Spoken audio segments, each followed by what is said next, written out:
Como ya veníamos diciendo, estamos en la parte final, en la última sección del libro de Apocalipsis, de los capítulos 20 al 22, en donde nosotros vamos a ver que Juan sigue y mantiene la misma estructura que ya hemos venido viendo entre la primera y la segunda venida de Cristo, solo que lo hace de una manera muy sucinta al principio de toda esta lectura, y luego entonces extiende su mensaje en cuanto a la promesa venidera. ¿Ya? Es probablemente la sección más optimista de todo el libro de Apocalipsis. ¿Ya? Similar tal vez a los primeros capítulos, cuando nosotros veíamos que este Señor, Cristo, se movía entre medio del lugar santísimo, ¿ya? Y tenía Él el control y le decía a las iglesias: ustedes están en mi mano, yo los cuido, yo los guardo. Porque de ahí en adelante nosotros vemos que Juan repite los hechos que deben ocurrir entre la primera y la segunda venida de Cristo, ¿eh? Lo repite 7 veces con esta, ¿eh? Pero en cada una de ellas nosotros vamos viendo que se nos muestra justamente el momento en el cual Juan estaba viviendo, ¿eh? La persecución, todos los problemas que estaba teniendo la iglesia, los va describiendo detalladamente, va añadiendo personajes en este relato, ¿eh? Que luego los va también, por el poder y por el triunfo de Cristo, los va entonces sacando y los va dejando fuera de todo este relato que le está llevando, este relato apocalíptico, para dejar al final a Satanás y mostrar cómo también Satanás es echado fuera, cómo Satanás también es derribado, su poderío, y cómo finalmente es Cristo el que está entronado. Porque el mensaje central, nosotros ya lo dijimos al principio de esta serie, es que Cristo gobierna hoy con su iglesia hasta que Él vuelva por segunda vez para consumar todas las cosas. El mensaje central del Apocalipsis es un mensaje de aliento a la iglesia, para que la iglesia tenga la seguridad de que es el Señor el que permite todo lo que está ocurriendo, incluso la persecución, incluso el mal tiempo que pueda tener la iglesia sobre la tierra, pero la fe nuestra debe estar sustentada en que Él es triunfante y que Él finalmente tiene el dominio de todas las cosas. Entonces, en esta oportunidad, nosotros vemos cómo, por poner un título a esta sección, vamos a hablar de qué es la victoria total de Cristo. ¿Ah? La victoria total. ¿Por qué hacer el pequeño énfasis en el total? No porque esté incompleta hoy, sino que la ejecución de la victoria de Cristo es parcializada hasta que Él venga por segunda vez. ¿Ya? Eso lo hemos visto en todo el Apocalipsis, como Juan repite una y otra vez. ¿Ah? Si bien es cierto, Satanás está atado, como lo dice literalmente en esta parte, está atado el enemigo para que la iglesia pueda prevalecer. A pesar de ello, la influencia de Satanás sigue estando presente hasta que se cumpla el tiempo que Dios estableció que se cumpliese para poder entonces terminar y generar la nueva creación. Entonces, por eso es una victoria total en esta parte. Aquí se nos muestra la consumación de todos los tiempos. Se nos muestra cómo efectivamente va a desarrollarse el fin y de qué manera entonces nosotros podemos esperar el fin. Por lo tanto, estamos nosotros en el 7º ciclo, que es este ciclo literario, ¿ah? Esta sección del Apocalipsis, donde nosotros vemos la victoria total de Cristo, cuya idea central, al igual que en las anteriores, es que entre la primera y la segunda venida del Señor, por su victoria, por la victoria del Señor en la primera venida, su iglesia reina junto a Él durante la era cristiana. Ahí vamos a entrar y vamos a ver ese detalle. Durante la era cristiana prevalece en la persecución final la iglesia y es recibida por su Señor en su segunda venida para habitar por la eternidad junto a Dios en la nueva creación, libre de todo pecado y corrupción. Esta gran idea que nos muestra en estos 3 capítulos Juan, la va a mostrar de forma también parcializada, va a hacer distintos énfasis durante estos 3 capítulos. ¿Ah? Nosotros ya habíamos visto, no vamos a tomarnos el tiempo para poder repasar nuevamente todos los ciclos, pero sí hay algo que se repite en cada uno de los ciclos, y es la situación de la iglesia entre la primera y la segunda venida de Cristo. ¿Ah? Y en eso también Juan acá nos comienza a mostrar este asunto. Las cosas que nosotros tenemos o necesitamos revisar en esta parte es poder ver cómo Juan, y como lo hemos venido haciendo hasta aquí, cómo Juan entonces revela, muestra esta gran idea. ¿Ya? Y lo primero que nosotros podemos descubrir entre los versículos 1 al 6 es que Satanás deja de someter a las naciones bajo engaño y así pueden escuchar la verdad. Es un tiempo indeterminado donde es anunciado el Evangelio para salvación y condenación. Probablemente el tema de los 1000 años es una de estas partes del Apocalipsis que genera división entre el pueblo cristiano. ¿Ya? Nosotros, si bien es cierto, estamos enfocados en mostrar un desarrollo del libro de Apocalipsis, en donde los 1000 años no pueden ser literales, porque si tomamos los 1000 años como literales, tendríamos que tomar literalmente todas las otras oportunidades en las que se nos habla de tiempo, ¿ah? De todo el desarrollo anterior hacia atrás. Y eso también nos generaría algunas dificultades en el análisis del Apocalipsis, porque hay situaciones en las cuales, sumando los años, sumando los tiempos, nos genera problemas para poder encajar acontecimientos que el libro de Apocalipsis relata. ¿Ya? Entonces, esa tarea de poder encajar los tiempos según esta literalidad de los años, del cronos, de nuestro tiempo aquí en la Tierra, ha sido tarea fundamental de los cristianos que son dispensacionalistas. ¿Ya? Ellos creen que sí, efectivamente, son 1000 años literales, ¿ya? Que va a haber un arrebatamiento en el caso de cierta sección o cierta parte de los dispensacionalistas, hay un arrebato de la iglesia que es secreto, ¿ya? Y luego entonces Cristo viene con su iglesia y reina por 1000 años y van a ser 1000 años de prosperidad, van a ser 1000 años en donde va a haber justicia plena, etcétera, etcétera. Cuando nosotros tomamos los 1000 años de forma literal, y esto solamente lo digo para poder entender cómo lo hemos venido nosotros tratando este tema, cuando nosotros tomamos los 1000 años como literal, también se genera un problema no menor, y es el hecho de que Cristo tendría que tener una segunda y una tercera venida, de la cual la Escritura no nos habla. Siempre nos establece que hay una primera y una segunda venida. Y eso es lo que Juan justamente ha venido mostrando durante todo el Apocalipsis, entre la primera y la segunda. Y en esa segunda venida es la resurrección de los muertos y es el juicio final. Por lo tanto, hablar necesariamente de estos 1000 años como literal nos mete en ese problema. ¿Ya? Y es un problema no difícil de quitarse de encima. De hecho, el otro día se hablaba respecto de la salida de Gran Bretaña de la Unión Europea. Se hablaba de algunos ya dispensacionalistas tratando de ver cómo encaja esto en los tiempos finales. ¿Ya? Y ahí entre broma y broma, ¿cierto? Entre teólogos dicen, finalmente los dispensacionalistas podrían trabajar de bodegueros porque pueden encajar las cosas donde sea. ¿Ah? Tienen esa capacidad increíble. ¿Ah? Y ya hay algunos también tratando de explicarlo. ¿Ah? Cómo este movimiento, esta salida, no se olviden de que, recuerden ustedes la bandera de la Unión Europea, hay que sacarla de una estrella. ¿Ah? ¿Para qué? Para que sea realmente, siga siendo la Unión Europea sin esta comunidad ya de países que sale, ¿ah? De la Comunidad Europea. No nos olvidemos que para los dispensacionalistas la Unión Europea es parte de este desarrollo, ¿ah? Del Apocalipsis. ¿Ah? Entonces, si se fijan ustedes, nos comienza a generar una serie de conflictos y una serie de problemas. Por ese motivo, por lo general, las iglesias reformadas, ¿ah? Y en este caso particular la iglesia presbiteriana, adhiere principalmente a la idea de que estos 1000 años no pueden ser literales, sino que se está tratando simplemente de un tiempo indeterminado. Otro motivo por el cual nosotros afirmamos esto es porque 1000 años, así la expresión 1000 años, no aparece en ninguna otra parte de la Escritura. Entonces sería la única vez que aparece y que necesariamente se refiere a algo literal cuando todo el resto del Apocalipsis no lo es, también es bastante raro. Sería inconsistente con el autor, sería inconsistente con el relato que se está escribiendo. Porque sí, es cierto de que, y probablemente más de alguno está recordando aquel versículo que dice que para Dios un día son como 1000 años y 1000 años como un día. Pero la verdad es que relacionar estas dos cosas no tiene mayor asidero exegético. No está hablando de eso en la otra parte de la Escritura, para nada, en lo absoluto. Nosotros vemos también, si es que tomamos los 1000 años literales acá, también deberíamos tomar literales los 144.000. Por ejemplo, y cada vez que se repite el número. No sé si van entendiendo un poco la idea.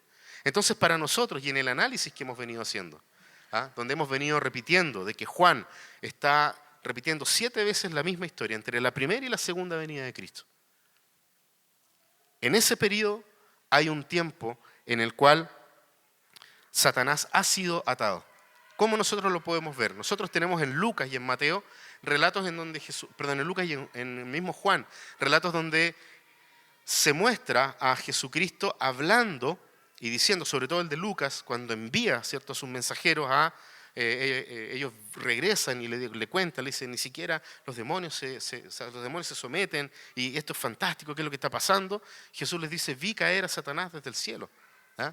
Y finalmente mostrando con esta idea general de que Satanás, o el dominio de Satanás en el mundo está siendo atado, está siendo arrojado, como vimos en otras secciones también, al abismo, para que su poderío y para que su influencia en las naciones están cegadas por él, lo pierda. Y de esta manera, entonces, el mensaje de la iglesia, el mensaje del pueblo de Dios pueda tener acceso libre en todo tiempo, en todo lugar, independiente a las ideologías políticas y religiosas que los países tengan. O sea, el avance de las misiones depende justamente de que Satanás está atado. Porque la gente hoy puede escuchar el mensaje del Evangelio. En algunos lugares más, en otros menos. En algunos lugares con persecución, en algunos lugares con la imposibilidad de entrar a predicar el Evangelio, como los países más duros del Islam, como Yemen, Omán, por nombrar solamente dos. Pero a pesar de todo ello, el mensaje del Evangelio está siendo predicado por el mundo entero. Jesucristo mismo le dice a la gente que le escuchó y que lo vio irse y ascender a los cielos, que toda potestad, toda autoridad ahora la tiene Él. Así que confiadamente vayan y anuncien el Evangelio. Así como antes la gente, para conocer al Dios verdadero, tenía que venir a Israel, tenía que venir a la ciudad santa, ahora el movimiento de las misiones deja de ser centrípeto y pasa a ser centrífugo, hacia afuera. La iglesia ahora tiene la facultad, tiene las herramientas y tiene la oportunidad de predicar y anunciar el Evangelio. ¿Para qué? Para poder demostrar una vez más que Satanás está atado y que dejó de engañar a las naciones, dejó de engañarlas en todo sentido. Por eso no podemos decir son 1000 años literales. ¿Ah? Así como vemos que dice que son 144.000 o que la ciudad tiene 1000 por 1000, está haciendo un lenguaje figurativo, está mostrando una manera, tratando Juan de decirnos es un tiempo indeterminado, es más, un tiempo que nadie conoce. Jesucristo mismo cuando le preguntan, él dice, yo no lo sé, solo el Padre sabe esto. O sea, la dinámica que está usando Juan en todo esto se mantiene siempre en lo mismo. Este tiempo entre la primera y la segunda venida de Cristo es un tiempo indeterminado. Y ese es el tiempo que nosotros estamos viviendo. A esta interpretación del milenio es lo que se denomina el amilenialismo. ¿Ya? ¿Por qué? No significa que no creemos que exista, sino que no creemos que sea literal. ¿Ya? Es un tiempo indeterminado y lo podemos nosotros ver en distintas partes, en distintas secciones de la Escritura, como ella nos muestra y nos apunta a que estos 1000 años no son literales, sino que es un tiempo que solamente Dios conoce. Pero también nosotros vemos en esta parte, entre el versículo 1 y el 6, no solamente que es el dragón, Satanás, ¿cierto?, fue sujeto, sino que también dice en el versículo 4 de que Juan ve las almas, dice, ve las almas de los que recibieron autoridad para juzgar, de los decapitados, por causa del testimonio de Jesús. Y ahí entonces se nos muestra, y se nos dice de los que no se habían dejado poner la marca, de los que no se habían dejado influenciar finalmente por la bestia, y dice ahí que volvieron a vivir y reinaron con Cristo por 1000 años. Esta parte también a veces genera un poco de conflicto en el análisis del Apocalipsis, pero la verdad es que piensen ustedes de que Juan está mostrando con esto que el reino de los cielos ya está presente en la tierra, no total, no absoluto. Recuerden lo que hemos estado diciendo, estamos entre un ya ocurrieron estas cosas, pero todavía no. Y cuando muestra esto, Juan acá no está usando tampoco una literalidad en los tiempos o en los acontecimientos como deben ser. Simplemente dice, Cristo reina, y en ese reinado, con Él reinan todas las personas que han creído en Él, todas las personas que Él ha llamado a vida. ¿Ah? Y es interesante porque cuando nosotros vemos de que Él dice que ve las almas, eso a mí me llamó mucho la atención, porque no hay resurrección del cuerpo en esa parte. Él ve almas. Por lo tanto, podemos inmediatamente desechar la idea de una resurrección y después una segunda resurrección de otros. Él ve almas, ve gente reinando con Él, ve personas reinando con Cristo. ¿Ah? O sea, es mucho más sencillo de lo que nosotros pensamos. Juan dice, Cristo reina. ¿Y quién reina con Él? La iglesia, las almas. ¿Ah? ¿De quiénes? De los que volvieron a vivir. Ahí yo me puse a pensar y dije, ¿por qué dice volvieron a vivir? ¿Ah?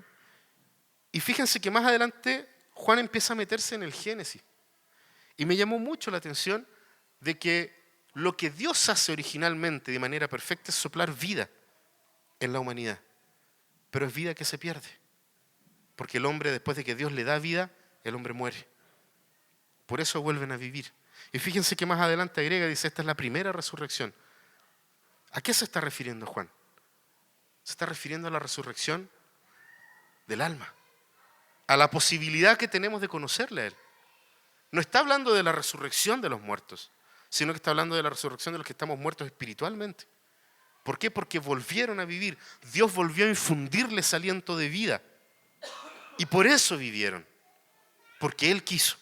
Porque Él se los da.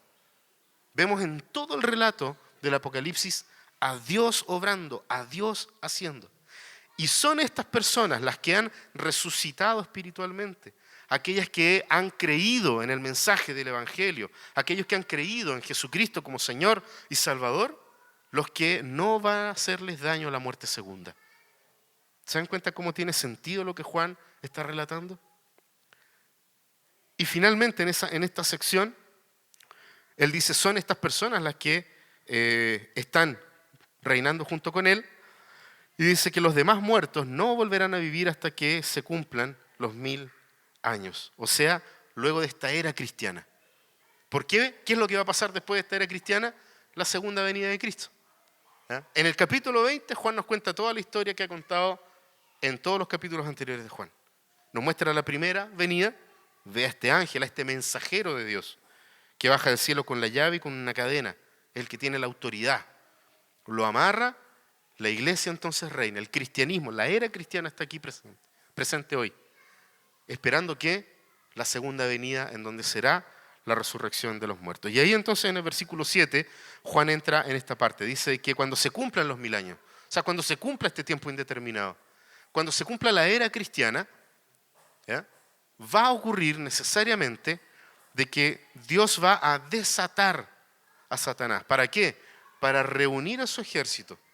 Y ya lo hemos dicho, en otras secciones también lo dice de la misma forma. Toma entonces a las personas, digamos a Satanás y toma, él busca armar o rearmar su ejército para que simplemente ser reunido y ser echado al lago de fuego. Esa es la segunda parte. La era cristiana entonces va a tener una última, y ojo con eso, esta es la última, ¿ah? Breve, gran y despiadada persecución. Y ahí es donde nosotros como cristianos hoy tenemos que también poner y fijar nuestra atención. ¿Por qué? Porque hay también interpretaciones del mismo Apocalipsis que muestran de que esto tendría que ir hacia mejor, que en la medida que el Evangelio de Jesucristo se predique a las naciones deberían cristianizarse y entonces ahora ser todos buenos, y entonces ahí va a venir el Señor a reinar. Pero la Biblia no nos habla de eso. ¿Ah? Y a pesar de que puede ser un mensaje súper pesimista, si nos quedamos hasta ahí, claro que sí es pesimista. ¿Ah? Yo siempre le digo a amigos o a gente, cuando están con problemas, no te preocupes, va a ser peor. ¿Ya? Y no es porque no haya esperanza, al contrario. Es bueno de que sea peor, porque en la medida en que sea peor, la segunda venida de Cristo está más cerca. Y esa es la esperanza final que nosotros tenemos, de que Cristo va a reinar por siempre. Y es lo que nos va a mostrar después Juan. Pero aquí, Juan nos está llamando a todos a reflexionar y a estar preparados para esa última, gran y despiadada persecución.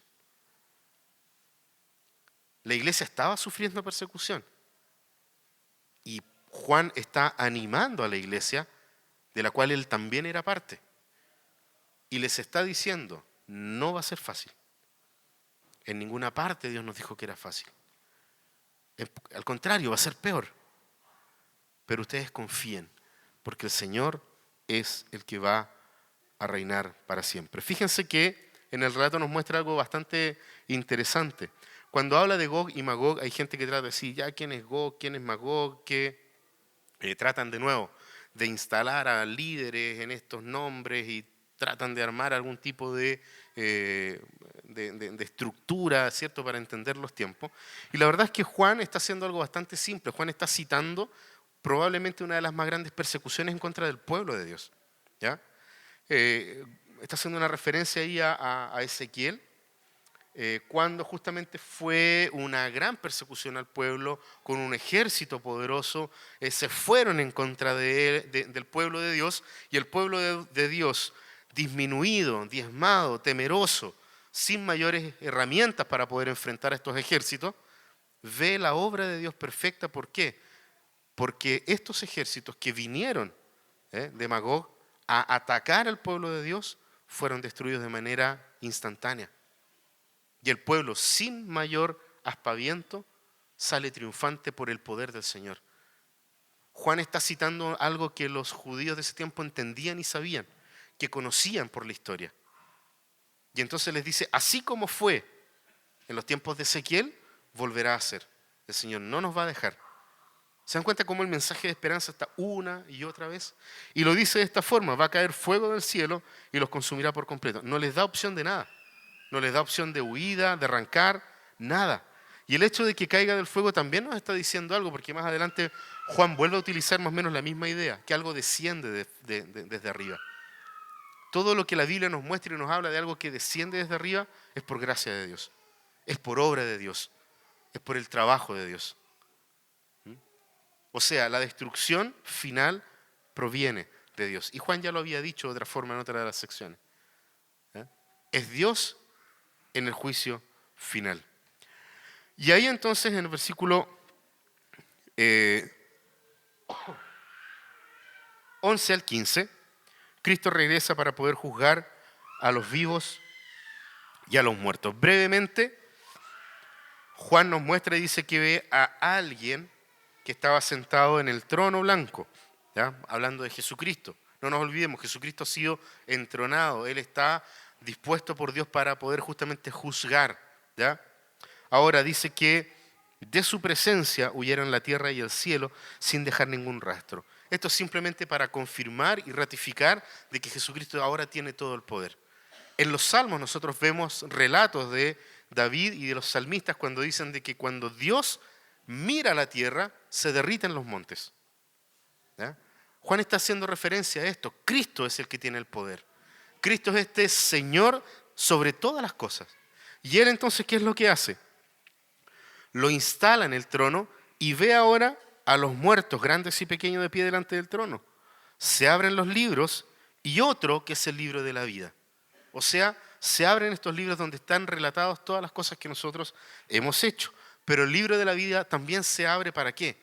Para justificar a aquellos cuyos nombres están escritos en ese lugar. Todos y cada uno, como bien dice el apóstol Pablo, todos vamos a tener que comparecer delante del trono de justicia de Dios. Solo que en el libro de la vida están los nombres de aquellos que han sido justificados por Cristo. Son aquellos que simplemente al presentarse en el trono serán reconocidos como hijos de Dios. ¿Por qué? Porque todo lo que está escrito, todos nuestros pecados, toda nuestra falta, nuestra impureza delante de Dios, todos nuestros crímenes en contra de la santidad de Dios, ya fueron castigados en la cruz de Cristo. Por eso se abren estos libros y se abre el libro de la vida.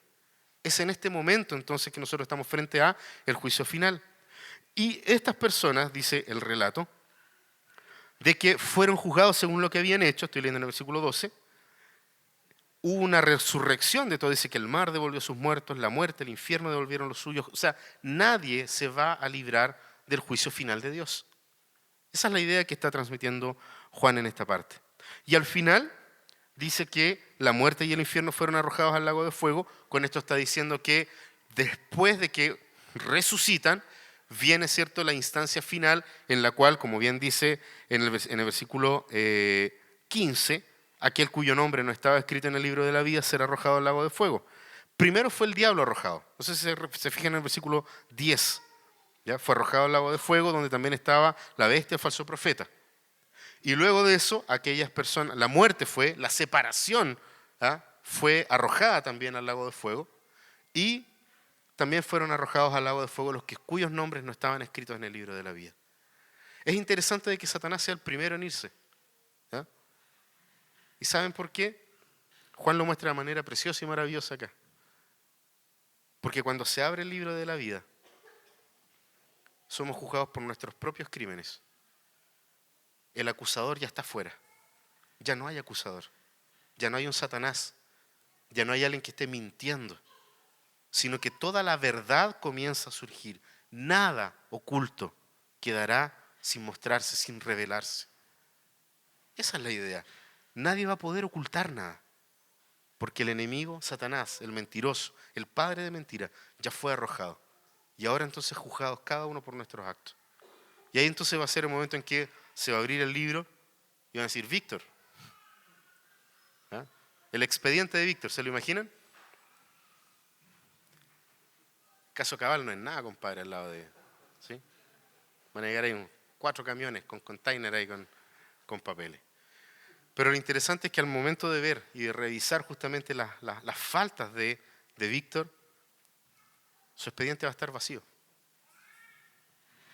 El expediente de todos aquellos que han creído en Cristo va a estar vacío. ¿Por qué?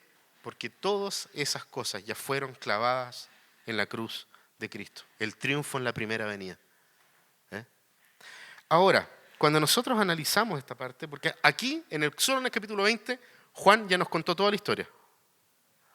Ya nos contó todo. La historia entre la primera y la segunda venida de Cristo. Vino Cristo, se estableció su reino, reina la iglesia.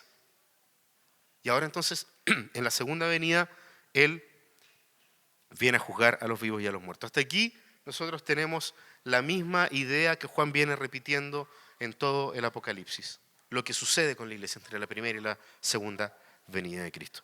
Pero Juan no termina ahí. Juan no termina su historia y no termina el relato en este lugar. Como bien decía al principio, esta parte es probablemente la que más ánimo le da a la iglesia. Es la parte de la Escritura que tiene el mayor contenido de revelación de la gracia de Dios y de la misericordia de nuestro Dios. No porque el mensaje de Cristo, su muerte, crucifixión y resurrección no sean suficientes para nosotros. Pero Dios está haciendo algo más. Dios está entregando algo más. Este Dios que siempre da, este Dios que siempre entrega, no solamente entregó a su Hijo, sino que nos está queriendo entregar aún más, sin merecerlo. Nos está entregando aún más. En el capítulo 21, del versículo 1 hasta el capítulo 22, versículo 6, Juan nos está mostrando de que Dios renueva todas las cosas por su gracia, poniendo fin a los efectos de la caída, para habitar entre nosotros en la nueva creación. Los efectos de la caída estaban aquí y fueron arrojados al lago de fuego. ¿Sí? Es muy interesante cómo, por ejemplo, en el capítulo 21 nosotros vemos que las cosas vuelven a ser como al principio. En el Génesis dice la Biblia que Dios creó los cielos y la tierra. En Apocalipsis nosotros vemos que Dios nos da un nuevo cielo y una nueva tierra. En el Génesis nosotros vemos de que Dios crea el sol, la luna y las estrellas. ¿Para qué? Para gobernar, para darnos los ciclos del tiempo.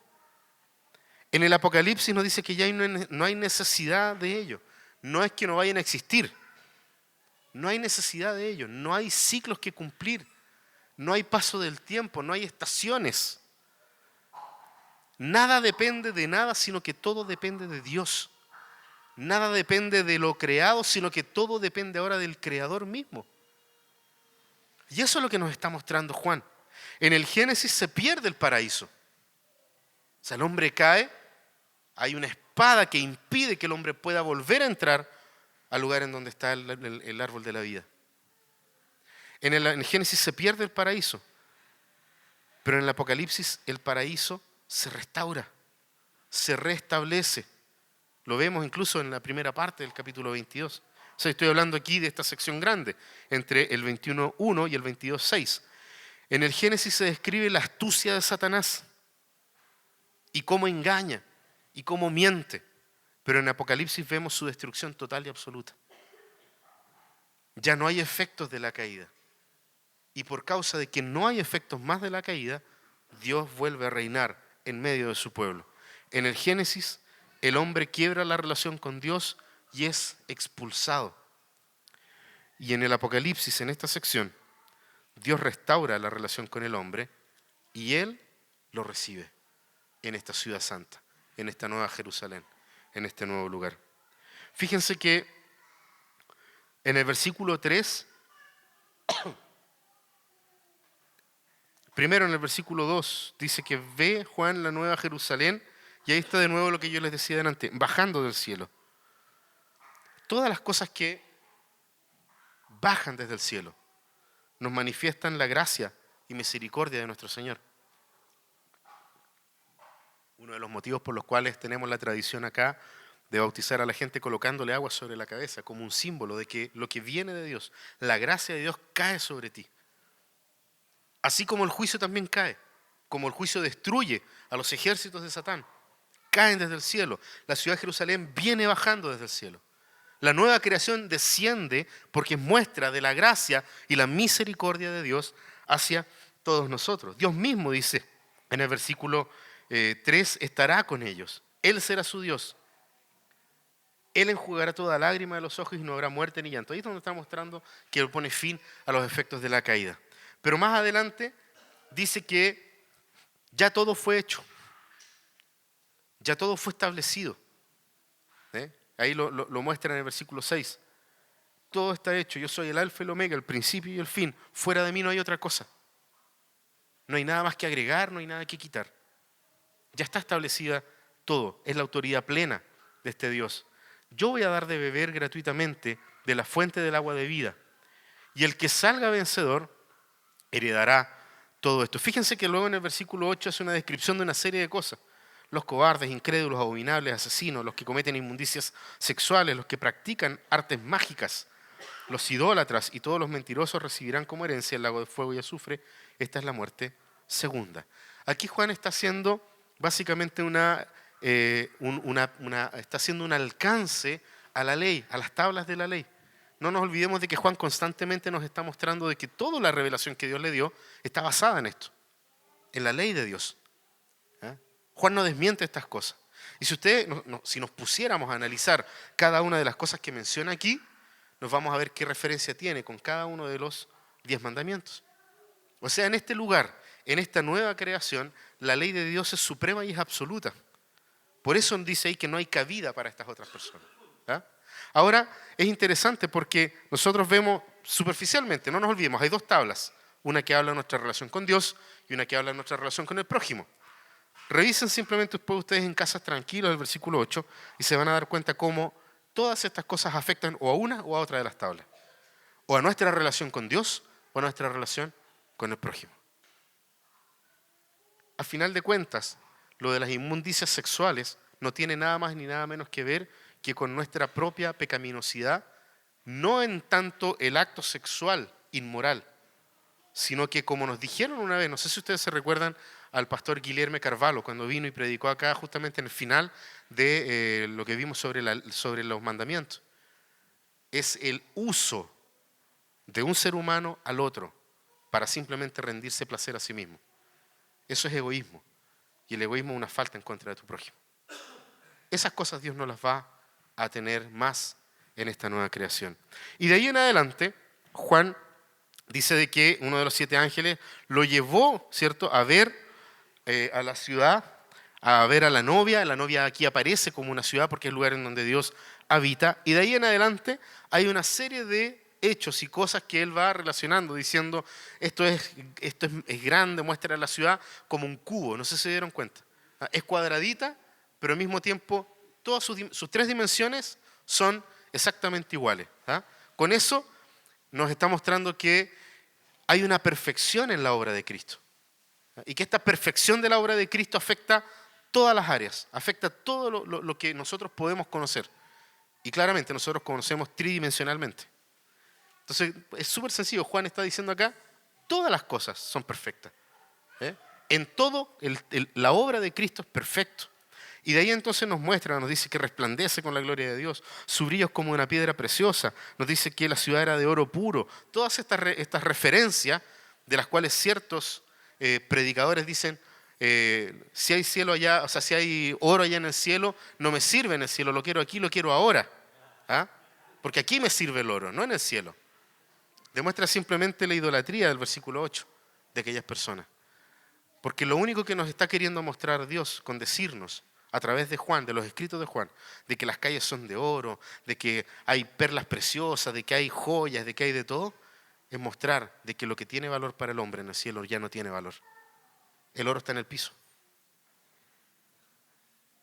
El cristal es como el agua. Todo lo que para el ser humano tiene valor, para Dios no lo tiene. Y el único valor posible es Cristo, el Hijo de Dios, es lo más precioso, lo más valioso. Teniendo un reino con tanta riqueza, Dios entrega lo más preciado que Él tuvo, Jesucristo, su Hijo. Imagínense el tamaño de las perlas que menciona acá.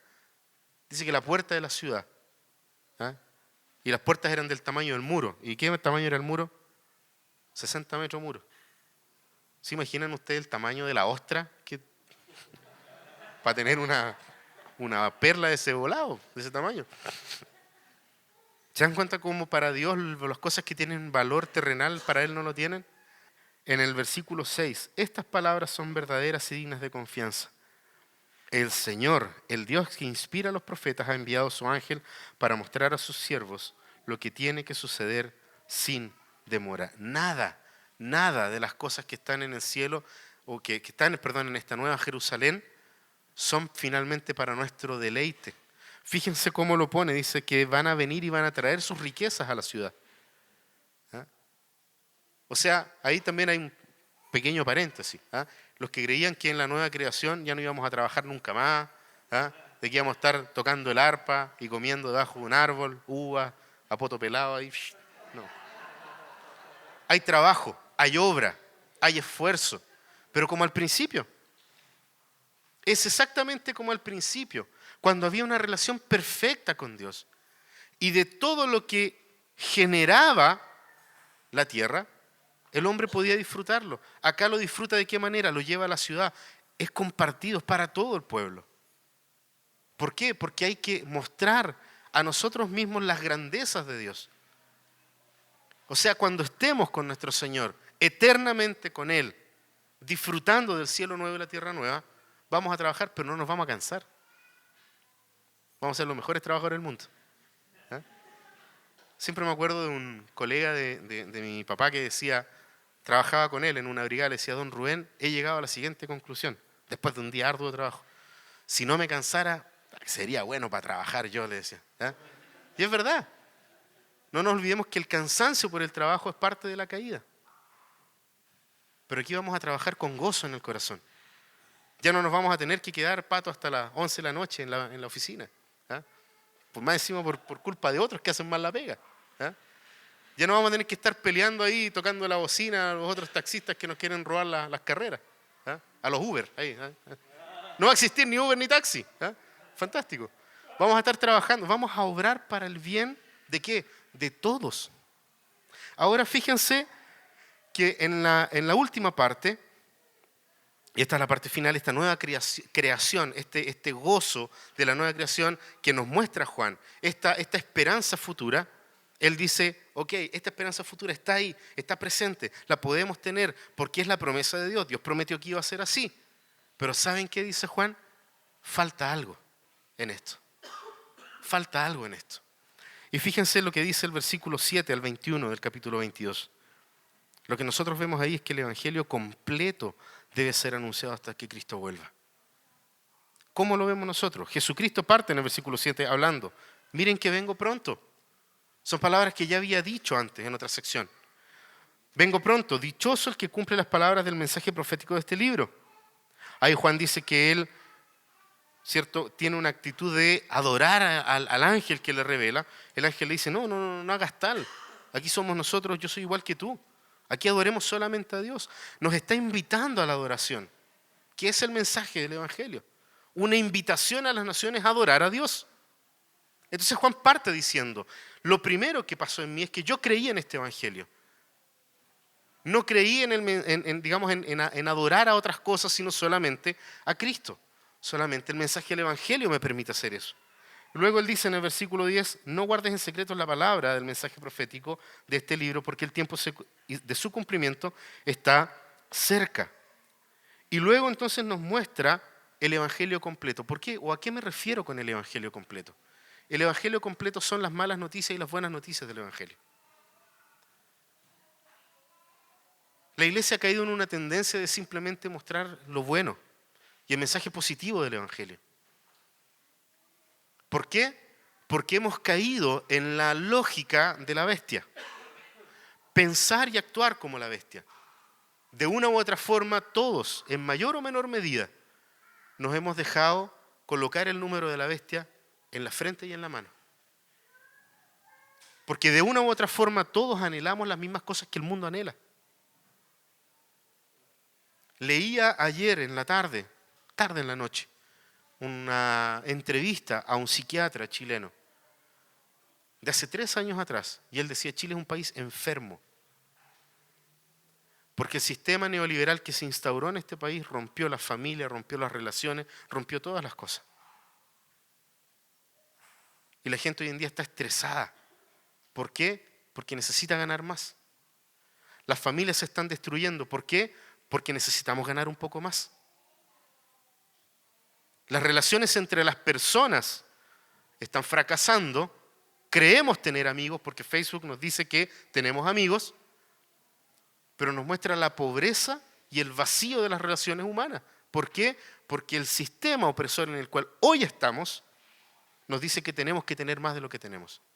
La pregunta que debemos hacernos es ¿cuánto es suficiente para que sea suficiente? ¿Dios te dio menos que a otro? Bendice a Dios porque te dio menos que a otro. Alaba su nombre porque te dio menos. Porque el que tiene más, mayor responsabilidad tiene. Y lo que nos dice Juan es que justamente en ese tiempo, en ese momento, cuando Cristo vuelva por segunda vez, vamos a tener que dar cuenta de nuestros actos delante de Él. Dios te dio mucho, bendice a Dios porque te dio mucho. Pero eres responsable de eso mucho que Dios te dio. Aquí no se trata de lucha de clases sociales. Se trata de que el reino de Dios se instaura con justicia. Y la justicia no significa lo mismo para todos. La justicia significa de que todos estamos conformes con la decisión del soberano Dios que tenemos. Eso es justicia. Podemos ser felices con poco. Podemos ser felices con mucho. Dios da, Dios quita. ¿Seremos capaces de bendecir el nombre de Dios? Todo el Evangelio es necesario que sea predicado hasta que Él venga. Las malas noticias de que estamos separados de Él. Detalle ahí no menor. No se asusten por los perros que están ahí mencionados. Dios no va a dejar a los perritos fuera. Eso es algo que dice esta iglesia que es un troll por lo demás. Y dice que Dios odia a los perros. No los odia. Los perros son parte de la creación. Los perros eran una forma peyorativa de referirse a la gente que no hacía, que estaban fuera del pueblo de Dios, que no eran parte del pueblo de Dios. Pero fíjense, hermanos, que al final Él dice que todo este mensaje, Jesús mismo dice que Él envió a su ángel, aquí está hablando de Juan, para entregar y dar testimonio de todas las cosas que tienen que ocurrir. Y ahí entonces Él dice en el versículo 17, el Espíritu y la novia dicen, ven. El anhelo de la iglesia tiene que ser, ven. Maranata, vuelve, Cristo viene. Maranata. El anhelo de la iglesia tiene que ser que su Señor vuelva. Pero ¿qué dice? El que tenga sed venga y que quiera tome gratuitamente del agua de vida. La iglesia debe ser una fuente, un río de agua viva, que donde todo aquel que se acerca a ella pueda beber y saciar su sed, sin mostrar todo no vamos a poder ser esa agua que sacia la sed. Hay que mostrar la mala noticia del Evangelio. Y en este lugar, en esta iglesia, te vas a encontrar con eso de forma permanente. Porque creemos que el Evangelio y todo el consejo de Dios debe ser predicado siempre, en todo tiempo, en todo momento, en todo lugar. Finalmente, nos muestra qué es lo que cierra y corona todo este relato. La gracia del Señor Jesús sea con todos ustedes. El anhelo del reino de Dios, que el mensaje del Evangelio sea transmitido, que todos lo escuchen. ¿Por qué? Porque el mensaje del Evangelio es para salvación de los que creen, pero también para condenación de los que no creen. Ese es el mensaje de Jesucristo. Ese es el mensaje del Evangelio. Quiero cerrar hoy día simplemente diciendo lo siguiente. Solamente Dios puede hacer nuevas todas las cosas. Y el hombre ha estado constantemente luchando por cambiar la situación del mundo. Soñamos en vano de que por medio de la educación podemos cambiar las cosas. Soñamos de que por medio de una mejor, de mejorar el medio ambiente podemos vivir mejor. Soñamos con que teniendo mejores leyes, más justas, podemos mejorar el mundo.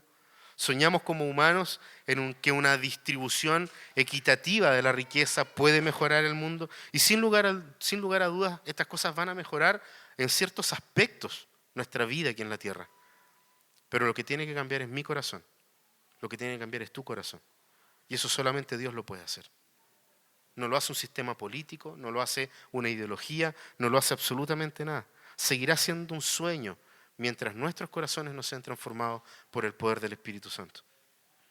Por otro lado, tenemos que tener claro que no es la economía, ni tampoco la política, ni la lucha de clases sociales, ni el anhelo de deponer las armas, ni ningún tipo de cosas así, lo que va a traer un tiempo bueno a la tierra.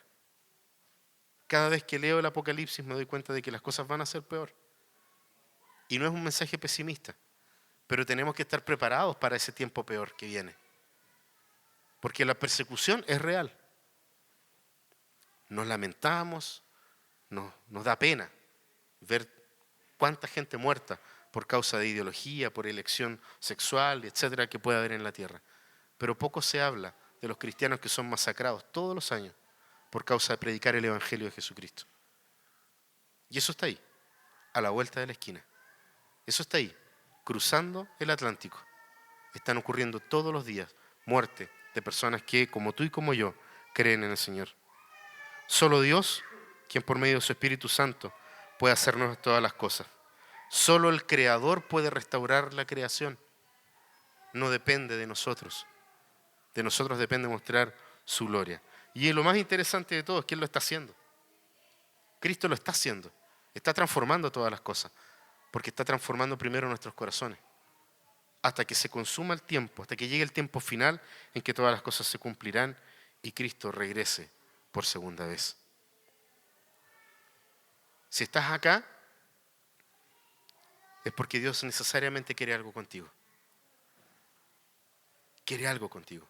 No estás escuchando este mensaje por suerte, porque no existe. No estás escuchando hoy día este mensaje porque el karma te hace estar sentado hoy día acá escuchando a un compadre que te está hablando de adelante. Estás acá porque Dios tiene algo contigo. Y ese algo es mostrarte el Evangelio. Es mostrarte que puedes ser redimido de todas tus idolatrías, de que puedes ser redimido de todas tus faltas y tus culpas, de que ya no hay condenación para ti, porque no hay condenación para los que han creído en Jesucristo como su Salvador. Si crees eso, tu nombre está escrito en el libro de la vida. Y no por ti, sino que porque Dios lo quiso así. Y no te olvides de que Él vendrá por ti, como vendrá por toda su iglesia, para poder darnos la vida eterna junto a Él. Oremos. Padre Celestial, te damos gracias por la esperanza que podemos encontrar en Apocalipsis. Te damos gracias, Señor, porque en estas páginas, Dios, que pudimos leer durante todo este tiempo, nos damos cuenta que efectivamente entre la primera y la